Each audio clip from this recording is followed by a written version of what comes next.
ದಾವಣಗೆರೆ ಉಪಕಣದಲ್ಲಿ ಬಂಡಾಯದ ಬೇಗುದಿ ಶಮನವಾಗ್ತಾ ಇಲ್ಲ. ಕೊನೆ ಗಳಿಗೆಯಲ್ಲಿ ಇನ್ನಿಲ್ಲದ ಕಸರತ್ತನ್ನ ಮುಂದುವರೆಸಿದ್ದಾರಾದರೂ ಕೂಡ ಸಾದಿಕ್ ಪೈಲ್ವಾನ್ ನಾಮಪತ್ರವನ್ನ ಹಿಂಪಡೆಯೋದಕ್ಕೆ ಸುತಾರಾಮ್ ಒಪ್ಪಿಲ್ಲ.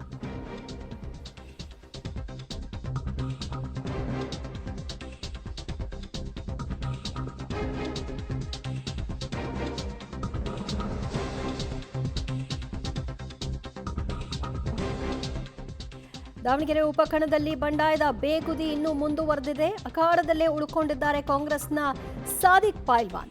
ಕಣದಲ್ಲಿ ನಾಮಪತ್ರ ಹಿಂಪಡೆಯಲು ಗಡುವು ಏನಿತ್ತು ಅದು ಅಂತ್ಯವಾಗ್ತಾ ಇದೆ. ಆದರೂ ತಮ್ಮ ನಿರ್ಧಾರವನ್ನು ಅವರು ಬದಲಿಸ್ತಾ ಇಲ್ಲ. ಬೆಣ್ಣಿನಗರಿ ಉಪಕಣದಲ್ಲಿ ಕೈಗೆ ಈಗ ಬಂಡಾಯದ ಬಿಸಿ ತಾಕಿದೆ. ಹೇಗಾದರೂ ಮಾಡಿ ಈ ಬಂಡಾಯ ಶಮನ ಮಾಡಬೇಕು ಅನ್ನುವಂತಹ ಕಸರತ್ತನ್ನು ಈಗಾಗಲೇ ಕಾಂಗ್ರೆಸ್ನ ಮುಸ್ಲಿಂ ಲೀಡರ್ಸ್ ಮಾಡ್ತಾ ಇದ್ದಾರಾದರೂ ಕೂಡ ಸಾದಿಕ್ ಪೈಲ್ವಾನ್ ಅವರ ನಿವಾಸಕ್ಕೆ ಹೋದಂತಹ ಹೊತ್ತಲ್ಲಿ ಗೋಬ್ಯಾಕ್ ಘೋಷಣೆಗಳು ಕೂಡ ಮೊಳಗಿದೆ. ನಾನು ಹಿಂದೆ ಸರಿದ್ರೆ ನಮ್ಮ ಸಮುದಾಯಕ್ಕೆ ಮಾಡಿದಂತಹ ಅನ್ಯಾಯ ಆಗುತ್ತೆ, ಪಕ್ಷ ಕೂಡ ಅನ್ಯಾಯ ಮಾಡಿದೆ, ನಾನು ಕೂಡ ನಮ್ಮ ಸಮುದಾಯಕ್ಕೆ ಅನ್ಯಾಯ ಮಾಡಲ್ಲ ಅಂತ ಈಗಾಗಲೇ ಸಾದಿಕ್ ಪೈಲ್ವಾನ್ ಕೂಡ ಸುದ್ದಿಗೋಷ್ಠಿ ನಡೆಸುವ ಮೂಲಕವಾಗಿ ಹೇಳಿದ್ದಾರೆ. ಈಗ ಏನಾಗತ್ತೆ ದಾವಣಗೆರೆಯ ಉಪಕಣ ಅನ್ನುವಂತಹ ಪ್ರಶ್ನೆಗೆ ಸಾದಿಕ್ ಅವರ ನಡೆ ಇನ್ನು ಕೆಲವೇ ನಿಮಿಷಗಳಲ್ಲಿ ಗೊತ್ತಾಗುತ್ತೆ. ಇಲ್ಲಿಯವರೆಗೂ ಕೊನೆ ಗಳಿಗೆಯವರೆಗೂ ಕೂಡ ಅವರು ಅದೇ ಹಠವನ್ನ ಮುಂದುವರಿಸ್ತಾ ಸಾಗಿದ್ದಾರೆ. ಒಂದ್ ಕಡೆಯಲ್ಲಿ ಅವರನ್ನ ಮನವೊಲಿಸಿ ಈ ಬಂಡಾಯದ ಬೇಗುದಿಯನ್ನು ಶಮನ ಮಾಡಬೇಕಾಗಿದ್ದಂತಹ ಜಮೀರ್ ಹೊಣೆಯನ್ನ ಹೊತ್ತಿದ್ರಾದರೂ ಕೂಡ ಅದಕ್ಕೆ ಇನಿಷಿಯೇಟಿವೇ ತೆಗೆದುಕೊಳ್ಳಿಲ್ಲ. ಅಖಾಡದಲ್ಲೇ ಉಳ್ಕೊಂಡಿದ್ದಾರೆ ಕಾಂಗ್ರೆಸ್ನ ಸಾದಿಕ್ ಪೈಲ್ವಾನ್. ಕಾಂಗ್ರೆಸ್ಗೆ ಬಂಡಾಯ ಅಭ್ಯರ್ಥಿ ಸಾದಿಕ್ ಪೈಲ್ವಾನ್ ಸಡ್ಡು ಹೊಡೆದಿದ್ದಾರೆ. ನನ್ನ ಎದುರು ಬಿಜೆಪಿ ಮತ್ತು ಕಾಂಗ್ರೆಸ್ನ ಅಭ್ಯರ್ಥಿಗಳು ಕಣದಲ್ಲಿರ್ತಾರೆ ಅಂತ ಕೂಡ ಹೇಳಿದ್ದಾರೆ. ಜೊತೆಗೆ 75,000 ಮುಸ್ಲಿಂ ಮತದಾರರಿರುವ ದಾವಣಗೆರೆ ದಕ್ಷಿಣದಲ್ಲಿ ನನ್ನ ಗೆಲುವು ನಿಶ್ಚಿತ ಅನ್ನುವಂತಹ ವಿಶ್ವಾಸವನ್ನು ವ್ಯಕ್ತಪಡಿಸಿದ್ದಾರೆ. ಬಂಡಾಯ ಶಮದಿಂದ ದೂರ ಉಳ್ಕೊಂಡಿದ್ದಾರೆ ಜಮೀರ್ ಅಹ್ಮದ್. ಮೊದಲ ದಿನ ಕಲಾಪದ ನೆಪವೊಡ್ಡಿದ್ರು, ಇದೀಗ ಕೇರಳಕ್ಕೆ ಹೊರಟಿದ್ದಾರೆ. ಇದರ ಪರಿಣಾಮವಾಗಿ ಸಾದಿಕ್ ಪೈಲ್ವಾನ್ ಅವರ ಸಮಾಧಾನ ಪಡಿಸುವಂತಹ ಪ್ರಕ್ರಿಯೆ ಏನಿದೆ ಜಮೀರ್ ರವರಿಂದ ಆಗಿಲ್ಲ.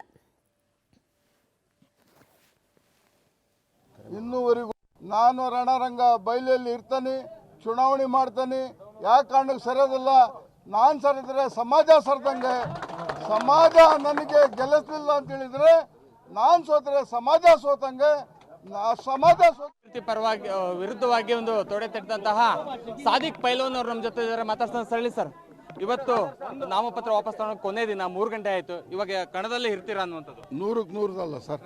ನಾನು ಮುಂಚಿಂದಾನು ಹೇಳಿದ್ದೇನೆ, 2 ತಿಂಗಳ ತೆಳಗೆ ಹೇಳಿದ್ದೇನೆ, ಈಗೂ ಹೇಳ್ತಾನೆ ಕಡದಲ್ಲಿ ಉಳಿತೇನೆ ಸರ್, ಉಳಿದೇನೆ. ಅಲ್ಲ ಸರ್, ನಿಮ್ಮ ನಾಯಕರು ಬಂದು ಮನವೊಲಿಸುವಂತ ಕೆಲಸ ಕೂಡ ಮಾಡಿದ್ರು, ಆದ್ರೆ ಯಾವುದೇ ರೀತಿ ಆ ಮನವೊಲಿಸುವಂತ ಕೆಲಸ ಆಗ್ಲಿಲ್ವಾ? ನನಗೆ ಮನವೊಲಿಸೋದೇನು ಬೇಕಾಗಿದ್ದಿಲ್ಲ. ನಮ್ಮ ಮೈನಾರಿಟಿ 5 ಜನಕ್ಕೆ ಸಮಾಜ ಒಲಿಸಿ, ಸಮಾಜದವರಿಗೆ ಮನಸ್ಸೊಲಿಸಿ ನನಗೆ ಒಲ್ಸಕ್ಕೆ ಬರ್ತಿದ್ರೆ ಅದೇನೋ ಒಂದು ರೂಪಕ್ಕೆ ಬರ್ತಿತ್ತು. ಕೆಲವು ಕ್ಷಣದಲ್ಲಿ ಬಂದು ಬರ್ರಿ ಸೈನ್ ಮಾಡ್ರಿ, ಹೋಗೋಣ ಬರ್ರಿ, ಮುನ್ಸಿಪಾಲ್ಟಿಗೆ ಬರ್ರಿ ಅಂತ ಹೇಳಿದರೆ ನಾನು ಸಮಾಜಕ್ಕೆ ತೊಗೊಂಡು ಹೋಗೋನು, 5 ಸಮಾಜಕ್ಕೆ ತೊಗೊಂಡು ಹೋಗೋನು. ನಾನು ಈ ಥರ ಅಲ್ಲ, ಸಣ್ಣ ಹುಡುಗ ಮಾತಾಡ್ದಂಗೆ ನಾನು ಮಾತಾಡೋಕ್ಕೆ ತಯಾರಿಲ್ಲ. ಯಾವ ಕಾರಣಕ್ಕೂ ನಮ್ಮ ಮನೆ ಹತ್ರ ಬರ್ರಿ, ಜನ ಸೇರಿದ್ದಾರೆ, ಮೈನಾರಿಟಿ ಜನ 5 ಜನ ಸೇರಿದ್ದಾರೆ, ಎಲ್ಲ ಬಾಂಧವರು ಸೇರಿದ್ದಾರೆ, ಅವ್ರ ಮೂಲಕ ಮಾತಾಡಿ ಹೋಗ್ರಿ ಅಂದಾಗ ನಮ್ಮ ಸ್ಟೇಜ್ ಹತ್ರ ಬಂದು ನಾವು ಕುಂತಿದ್ವಿ. ಹೋಗೋಣ ಬರ್ರಿ ಅಂದರು. ಯಾವ ಕಾರಣಕ್ಕೆ ಬರೋಲ್ಲ ಸರ್, ನಿಮಗೆ ಮರೋದಿ ಕೊಡ್ತಾ ಇದ್ದೀವಿ, ಈಗೂ ಕೊಡ್ತೀವಿ, ಮುಂಚೆನೂ ಕೊಡ್ತೀವಿ, ದಯವಿಟ್ಟು ನಾನು ಕಣದಾಗಿರ್ತೇನೆ ಸರ್, ನನಗೆ ಆಶೀರ್ವಾದ ಮಾಡಿ ಹೋಗ್ರಿ ಅಂದೆ. ಅವ್ರು ಹಂಗೆ ಹೋದ್ರು ಸರ್. ಸರ್, ಇವಾಗ ಕಾಂಗ್ರೆಸ್ ಮುಖಂಡರು, ಮುಸ್ಲಿಂ ಸಮುದಾಯದ ಶಾಸಕರು, ಸಚಿವರು ಕೂಡ ಬಂದ್ರು ಕೂಡ ಮನವೊಲಿಸೋ ಕೆಲಸ ಆಗ್ಲಿಲ್ವಾ ಅಂತ ಸರ್? ಅವ್ರು ಬಂದರು ಸರ್. 1 ಗಂಟೆ ಒಳಗೆ ಬರ್ತಿದ್ರೆ ಏನಾರ ದೇವ್ರ ಒಂದು ದಾರಿ ತೆಗಿತಿದ್ದ. ಅವರು ಕೊನೆ ಟೈಮಿಗೆ ಬಂದು ನಮ್ಮನ್ನೆಲ್ಲ ದಕಾದಿಕ್ಕಿ ಮಾಡಿದ್ರಲ್ಲ, ಹಂಗಾಗಿ ನಾವು ಕಣದಾಗ ಉಳಿದೀವಿ ಸರ್. ಚುನಾವಣೆ ಮಾಡ್ತೀವಿ, ನಿಮ್ಮ ಆಶೀರ್ವಾದ ಇರಲಿ ಸರ್. ನಿಮ್ಮ ಸ್ಪರ್ಧೆ ಕಾಂಗ್ರೆಸ್ ವಿರುದ್ಧನೋ ಬಿಜೆಪಿ ವಿರುದ್ಧನೋ ಇಲ್ಲ ಹಿಂದ ಸಮುದಾಯದ ಪರವಾಗೋ ಅನ್ನುವಂಥದ್ದು? ನನಗೆ ಇಬ್ಬರು ಕ್ಯಾಂಡಿಡೇಟ್ ಅಲ್ಲ, ನನ್ನ ಇದ್ರಿಗೆ ತೂಕದಾಗೂ ಇಲ್ಲ, ಮತದಾಗೂ ಇಲ್ಲ. ನಾನೇ ಶೆಡ್ ಹೊಡಿತೇನೆ ಸರ್ ಬೈಲಾಗ.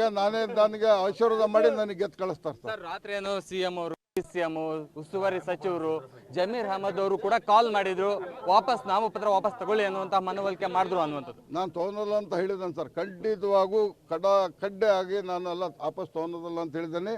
ನಮ್ಮ ಸಮಾಜ ಹತ್ರ ಬಂದು ಯಾರಾದ್ರೂ ಮನಸ್ಸೊಲಿಸಿದ್ರೆ ಆಮೇಲೆ ನನ್ನ ಮನಸ್ಸೊಲಿಸ್ಬೇಕು, ಆಮೇಲೆಲ್ಲ ನಾವು ನಿರ್ಧಾರಕ್ಕೆ ಬರ್ತೀವಿ ನಮ್ಮ ಸಮಾಜದವರು.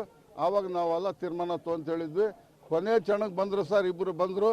ಅದಕ್ಕೆ ಏನೂ ಇಲ್ಲ, ನಮ್ಮ ಸಮಾಜ, ನಮ್ಮ ಮೌಲ್ಯಗಳಿಗೆ, ನಮ್ಮ ಲೀಡ್ರುಗಳಿಗೆ ಸುರ್ಜೇವಾಲ ಅವರು ಕಡೆ ಕಾಣಿಸಿದ್ಕೆ ನಾವು ನಮ್ಮ ಸಮಾಜ ಆಯಿಂದ ಸಮಾಜ ನಿರ್ಧಾರ ತಗೊಂಡು ಬಂಡಾಯ ಅಭ್ಯರ್ಥಿ ಅಂತ ನಿಲ್ಲಿಸಿದ್ದಾರೆ ಸರ್. ಅಹಿಂದ ಸಮಾಜದ ಸಪೋರ್ಟ್ ಯಾವ ರೀತಿಯಾಗಿದೆ ಸರ್ ನಿಮಗೆ? 100ಕ್ಕೆ 200% ಸರ್.